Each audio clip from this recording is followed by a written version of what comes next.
At exactly 3 in the afternoon, the sky abruptly darkened.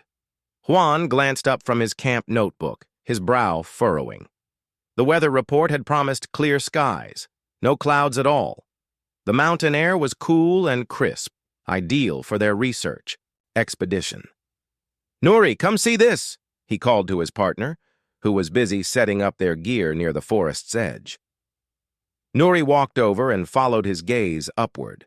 Her eyes widened in shock. This isn't natural.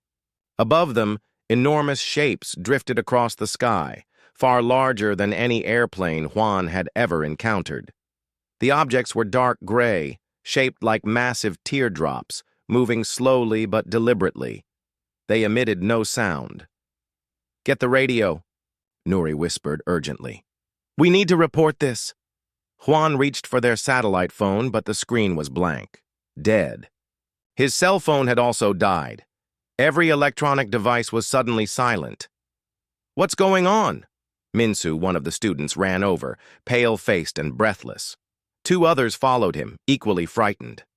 "I don't know," Nouri replied, steady despite the fear. As the team's survival expert, trained in military tactics before becoming a researcher, she knew they had to be prepared for anything.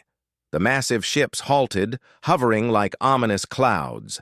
Smaller craft emerged, still larger than cars, with bright lights underneath, humming softly. "Hide," Nouri whispered. Everyone into the trees. The team grabbed their vital equipment and sprinted into the forest. Juan clutched his scanner and research tablet. If these were aliens, he needed to study them. His role was to understand new life forms, even those from beyond Earth. They crouched behind thick trunks, watching as the smaller ships landed in their camp.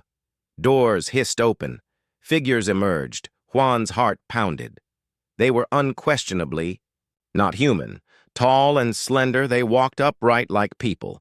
Their skin was smooth and gray. Dark suits blended metal and cloth, and helmets with blue lights covered their heads. "Aliens," whispered Minsu, eyes wide. "Real aliens." The creatures moved through the camp, picking up equipment and inspecting it. One traced a long finger along their tent. Another examined their food supplies. Then one pulled a device from its belt, about the size of a thick book, flashing lights across its surface. It scanned the area, beeping faster and faster. "They're searching," Nouri said. "They have scanners." More aliens emerged, spreading, out toward the trees. Each held a similar device, the beeping growing louder. "What now?" a student asked. Juan aimed his scanner at the nearest alien and began recording data. The biological readings were extraordinary, completely unlike any human physiology. "Nouri, this isn't the moment for science," she hissed.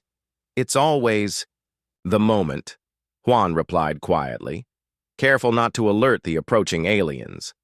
He studied them closely.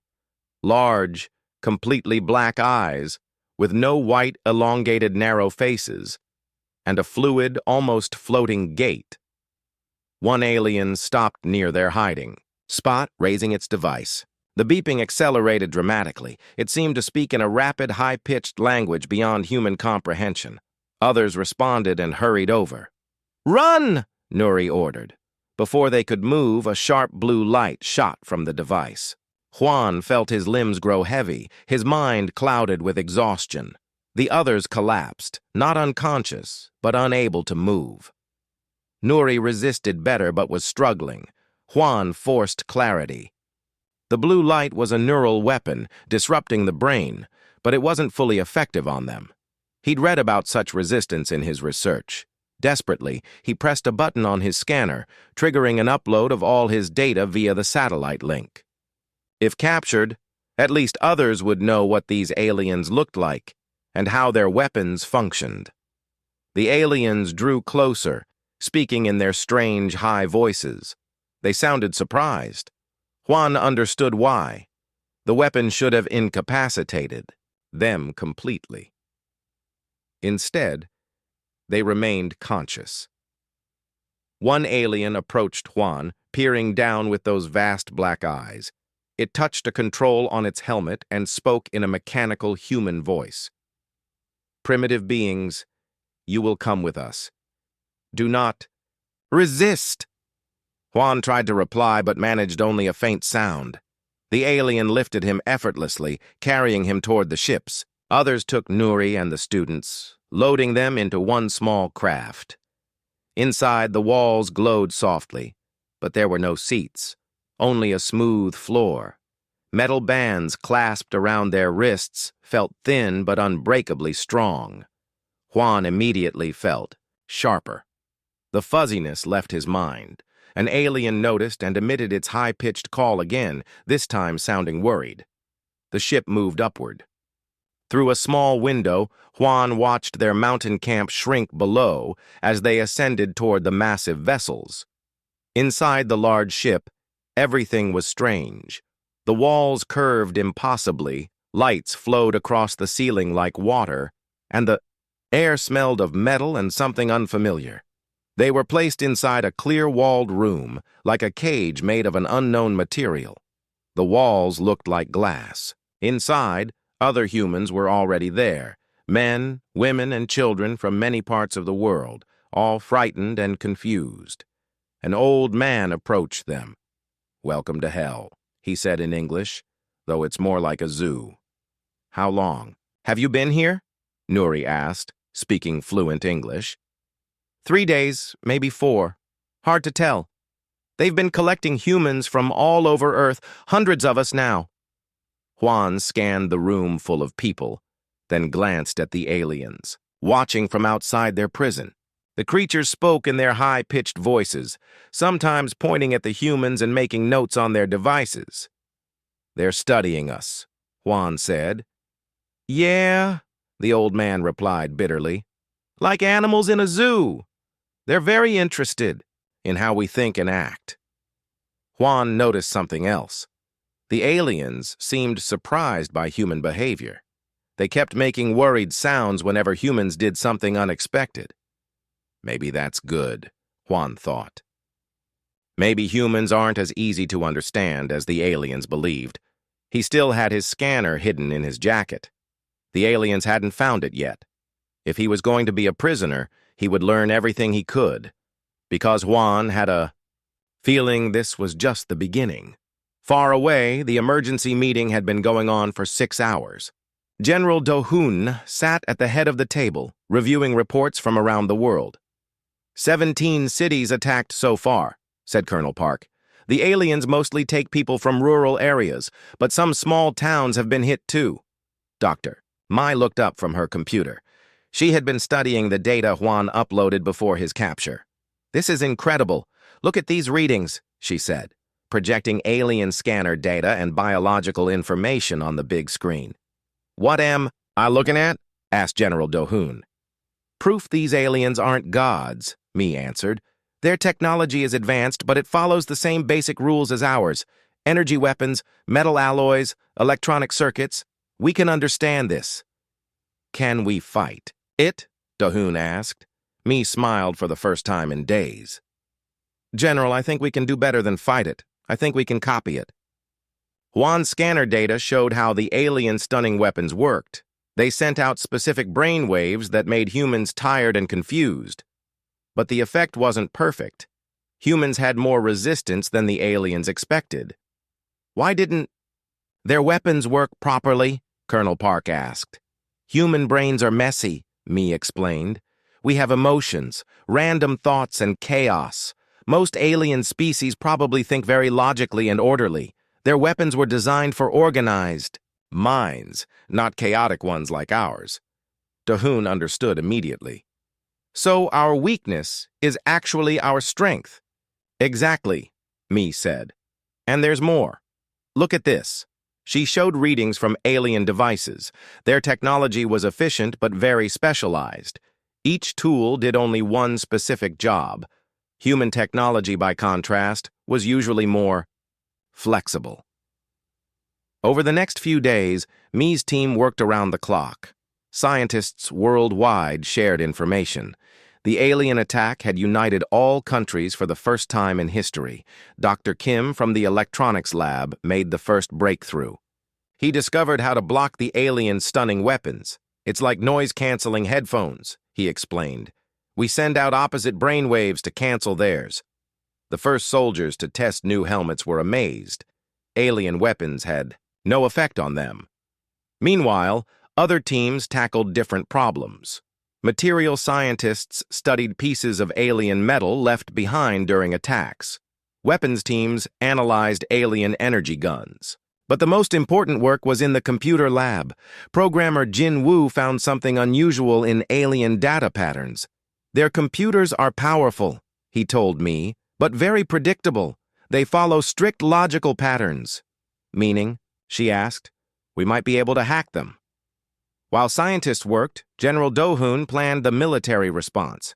Traditional weapons weren't very effective against alien ships, but the aliens hadn't expected resistance. They weren't prepared for a real fight. They're raiders, not conquerors, Do-hoon explained to his officers. Raiders expect easy targets. When targets fight back, raiders usually retreat. The first real battle happened near Busan. An alien ship landed to collect humans, but this time soldiers were ready. They wore new anti-stunning helmets and carried weapons designed to damage alien equipment. The aliens were shocked when their stunning weapons failed. Even more shocked when humans fired back with weapons that damaged their armor. The battle lasted only 20 minutes, but it changed everything. For the first time, an alien ship retreated without taking prisoners. General Do-hoon watched the video reports with satisfaction. They're not invincible, he told his staff. Send this video to every military unit worldwide. Show them. From inside the ship, Tai-hung studied the alien technology closely. The aliens thought humans were too primitive to understand their machines and didn't guard their systems carefully. He examined control panels, power systems, and life support equipment. What he discovered amazed him. Alien technology was very advanced, yet surprisingly simple in design. Each system served one purpose with only one way to operate it. There were no backup systems or alternative methods. Human technology was usually more complex and harder to grasp, but it was far more flexible. Humans always built multiple ways to accomplish the same task. Their strength is also their weakness, Tai-hung whispered to Jisoo. Their machines worked perfectly during normal operations, but if anything went wrong, they couldn't adapt. Jisoo translated his words into the alien language. She had listened long enough to understand their technical terms, too. Together, they began to plan. Back on Earth, the resistance was growing stronger by the day. Dr. Mi's team had not only learned to block alien weapons, but had begun building human versions of alien technology. The first human energy weapon was crude and bulky compared to the alien original, but it worked. Unlike the alien weapons, the human version could be adjusted for different purposes. We're not just copying them, Mi told General Do-hoon. We're improving their designs. The aliens started to notice the change. Their easy raids turned into difficult battles. Human ships and aircraft began using weapons capable of damaging alien vessels. Worst of all for the aliens, humans were learning fast. Each battle taught them new ways to fight alien technology. Commander Thex Maul received reports with growing concern.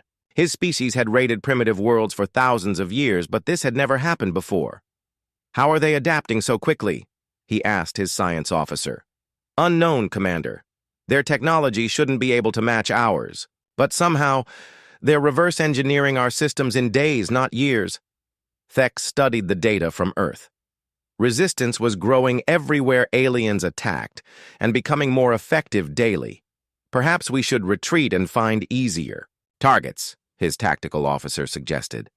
But Thex Maul wasn't ready to give up. His species needed slaves from this operation. Too many other worlds had become too difficult to raid. Earth was supposed to be their solution. Double the collection teams, he ordered. Take more humans before they organize further resistance. But Thex didn't know humans were already more organized than he thought. On his own ships, two humans were learning secrets that would change everything. The war for Earth was only beginning, and the aliens were realizing they'd made a terrible mistake. Ju waited quietly in the alien prison, listening. She had learned enough of their language to understand most conversations. What she heard made her both excited and worried. The aliens planned to move all human prisoners to different ships. They would separate people from the same countries and families, making it harder for humans to cooperate.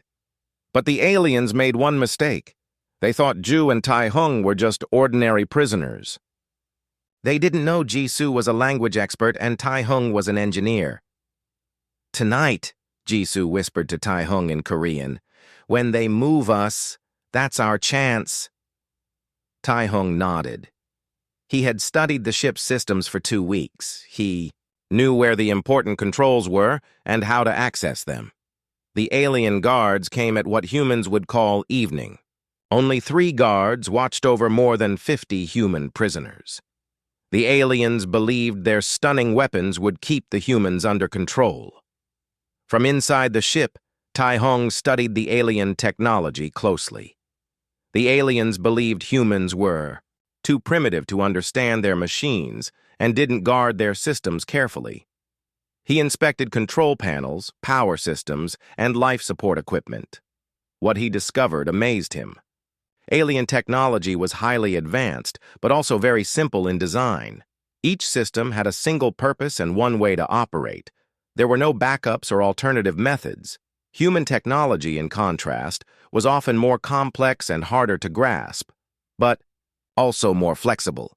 Humans built multiple ways to accomplish the same task. "Their strength is also their weakness," Tai Hung whispered to Jisoo. "Their machines work perfectly under normal conditions, but if something goes wrong, they can't adapt." Jisoo translated his words into the alien language. She had listened long enough to understand their technical terms, too. Together, they began planning. On Earth, the resistance grew stronger daily. Dr. Mi's team had not only learned to block alien weapons, but had started building human versions of alien technology.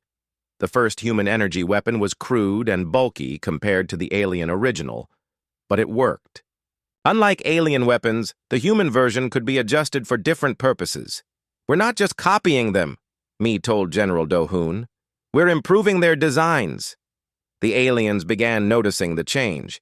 Their easy raids turned into difficult battles. Human ships and aircraft started using weapons that could damage alien vessels. Worst of all for the aliens, humans learned fast.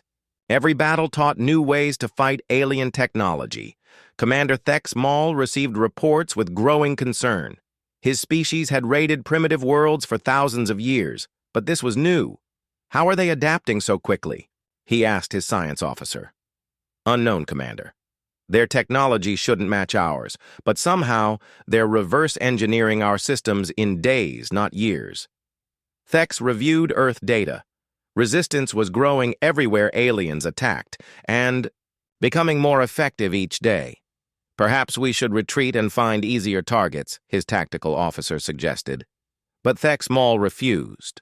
His species needed slaves. Too many worlds were too difficult to raid. Earth was their solution. "Double the collection teams," he ordered. "Take more humans before they organize more resistance." But Thex didn't know humans were more organized than he realized. On his ships, 2 humans were learning secrets that would change everything. The war for Earth had only begun, and the aliens were realizing they'd made a terrible mistake. Ju waited quietly in the alien prison, listening. She had learned enough of their language to understand most conversations. What she heard both excited and worried her. The aliens planned to move all human prisoners to different ships. They would separate people from the same countries and families, making cooperation harder. But the aliens made one mistake. They thought Ju and Tai Hung were just ordinary prisoners. They didn't know Jisoo was a language expert, and Tai Hung was an engineer.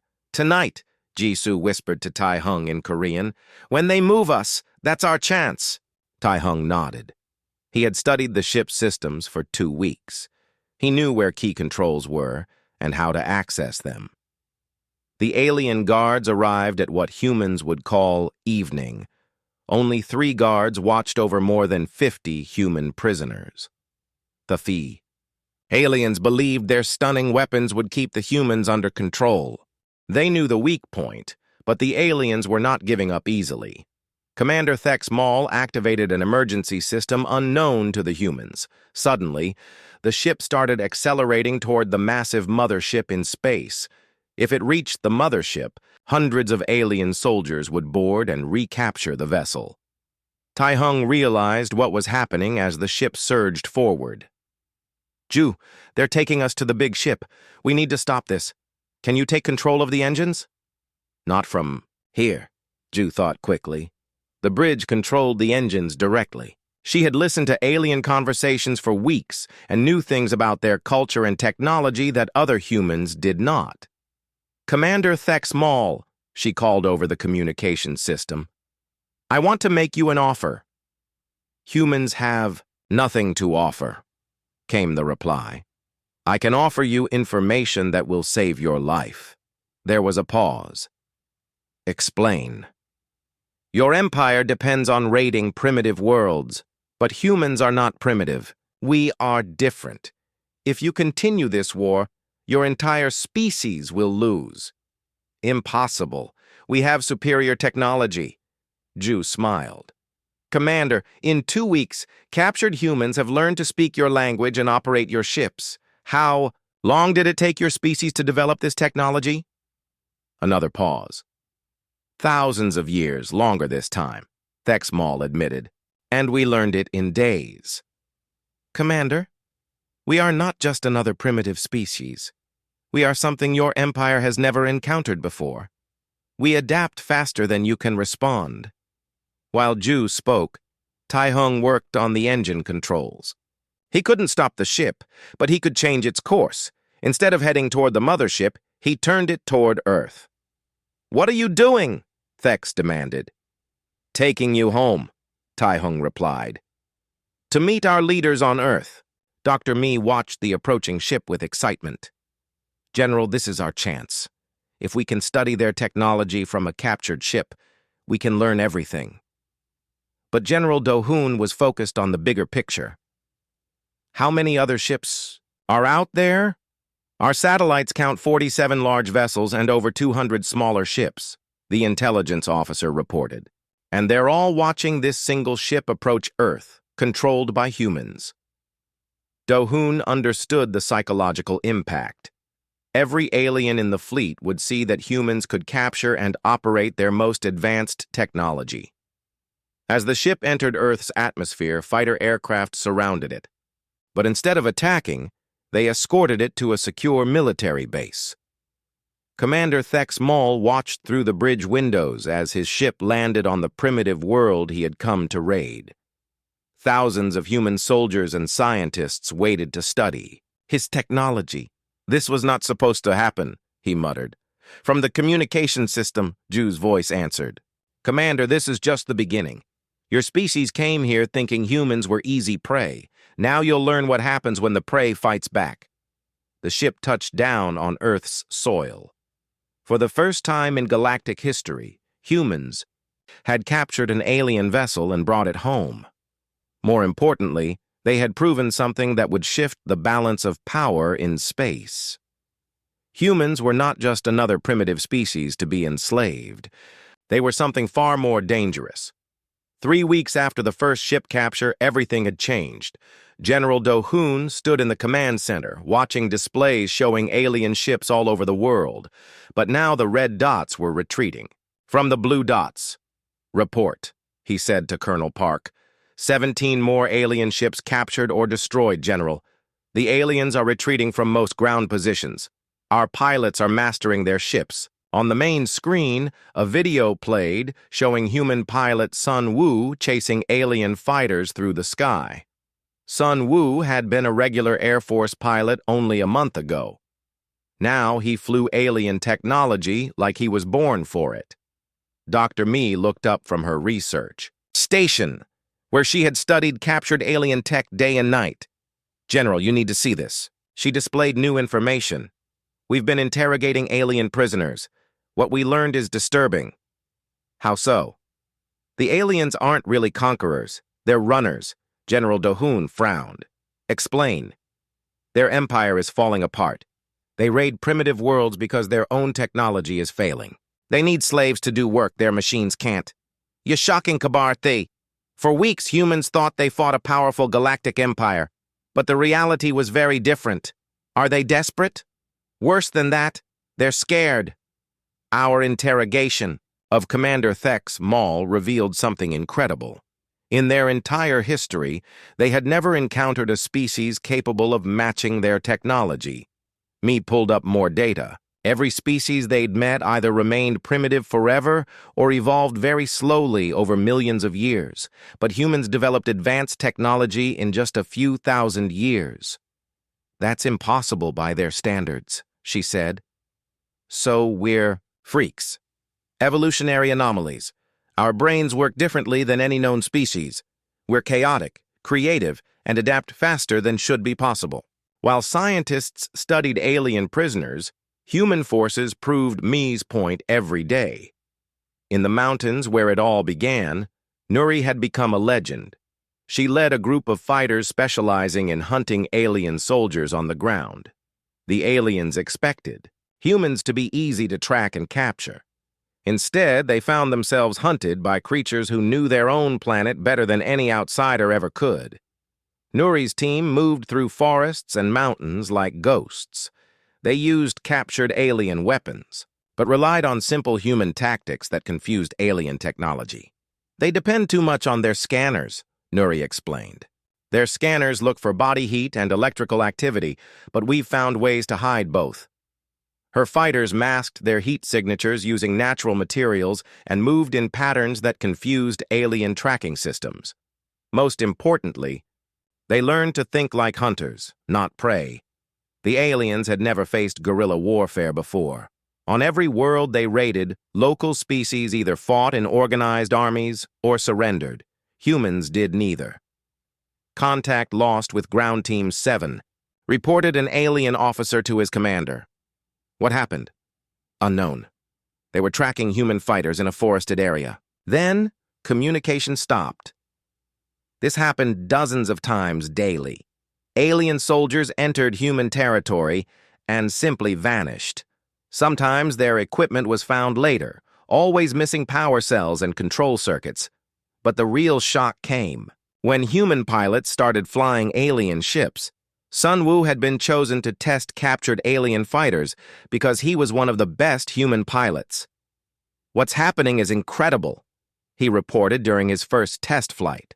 "Their flight controls are so intuitive it's like the ship reads my mind." Dr. Mi studied recordings of Sun Wu's flights. "It does read your mind," she told him. "Alien ships connect directly to the pilot's brain through bio-neural interfaces." That sounds dangerous. It should be.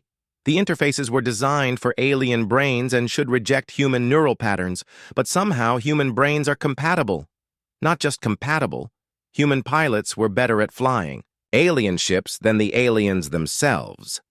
Sun Wu could perform maneuvers alien pilots thought impossible. He reacted faster and thought more creatively in combat. "How is this possible?" General Dohoon asked. "Human neural plasticity," Mi explained. "Our brains are more flexible than alien brains. We adapt to their technology faster than they adapt to ours." Within days, human pilots flew captured alien fighters in combat, and the results devastated the aliens. Human tactics were creative and unpredictable in ways alien computers couldn't calculate. The most important discovery came from studying alien prisoners. Jisoo became the lead interrogator thanks to her language skills. She spent hours talking with captured aliens, learning about their culture and fears. "They're terrified of us," she reported to General Dohoon. "Not just because we fight back. They're scared of what we represent, change." Their entire civilization was based on the idea they were the galaxy's most advanced species. They maintained control by ensuring no other species developed beyond a certain level. Jisoo showed data from alien computers, lists of thousands of worlds, Whenever a species began developing advanced technology, aliens either destroyed or enslaved them. Genocide and systematic suppression of technology across the galaxy. They'd done this for millions of years, but humans developed in isolation, far from alien trade routes and observation posts. By the time aliens found Earth, humans had nuclear technology and spaceflight. We slipped through their net, Do-hoon realized. Worse, we're proof their system doesn't work. If other species learned humans exist and can fight alien tech, the entire empire could collapse. This explained alien desperation. It wasn't just about capturing slaves anymore. It was about preventing other species from learning aliens could be defeated. Meanwhile, in space, the alien fleet's situation worsened. Commander Thex Maul sat reading reports. Each report was worse than the last. Human forces captured our base in Australia, his tactical officer reported. Our raiding parties in Africa haven't. Reported in 3 days, added another. And human aircraft now patrol there using our own technology. Thex looked at the tactical display. Red dots showed alien positions. Blue dots showed humans. The red dots shrank while blue dots grew. How many ships have we lost? He asked. 23 captured. 11 destroyed, sir. Humans use captured ships to attack remaining forces. This was unprecedented. In thousands of years raiding primitive worlds, aliens never lost more than 1 or 2 ships per operation. The hunters had become the hunted, and the aliens were starting to realize they had awakened something far more dangerous than they had imagined. Commander Thex Maul stood before the human leaders inside what used to be his own ship. The irony was not lost on him.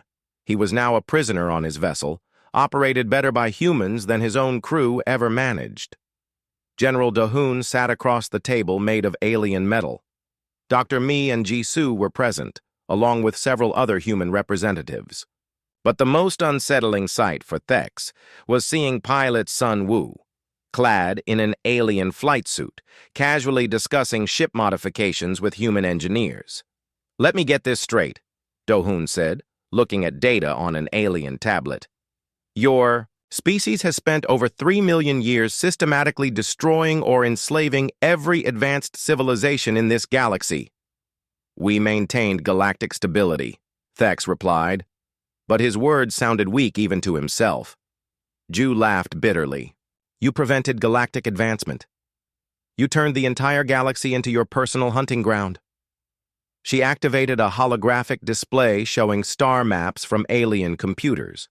Thousands of red dots marked worlds pacified by alien forces. Each red dot represents a species developing advanced technology, she explained. Each was either destroyed or enslaved before it could threaten your dominance. Dr. Mi leaned forward. "Commander, we analyzed your historical records. Do you know what we found?" Thex said nothing. "Your own species was once like the others. You developed slowly over millions of years, but then you discovered ruins of an even older civilization, one that had suppressed development across the galaxy." This was true, though Thex was surprised humans understood so quickly. "Your species didn't create this system," Mi continued. "You inherited it. You found ancient technology and records showing how to control primitive worlds. You followed a plan created by a species that died millions of years ago. And now the system is breaking down," added Do-hoon. "Because humans don't fit the pattern," Thex finally said. "You are an anomaly. This should not have been possible." "But it was," Jisoo said, "which means the whole system was flawed from the start. How many species could have developed advanced technology if your people hadn't stopped them?" The alien commander had no answer. General Do-hoon activated the communication system. "Bring in our special guest." The door opened and Juan walked in. The scientist looked thin and tired, but his eyes shone with excitement. "Dr. Juan Do-hoon," said General Do-hoon, "please tell Commander Thex Maul what you found in their computer systems." Juan sat down and pulled out a human tablet loaded with alien data. "Commander, Your species made a critical mistake. You assumed technological advancement follows a single path. You believed all species would develop the same way, at the same speed. That's correct. All known species follow predictable development patterns. All known species that you allowed to develop, Juan corrected. But humans developed in isolation. We followed a completely different path. Juan showed data comparing human and alien technological progress. Your species developed advanced computing over millions of years. Humans did it in decades. You created energy weapons through gradual refinements over millennia. Humans created energy weapons by understanding fundamental principles and applying them creatively. What's your point? My point is, your species thinks like engineers. You improve existing designs slowly and carefully. Humans think like inventors. We create entirely new solutions. This explains why human pilots can fly your ships better than you. Human brains approach technology from different angles, discovering capabilities you never knew your own machines had. Dr. Me added, Commander, we tested your bioneural interfaces with volunteers from 12 Earth species, dolphins, elephants, great apes, even some birds. None can interface with your technology.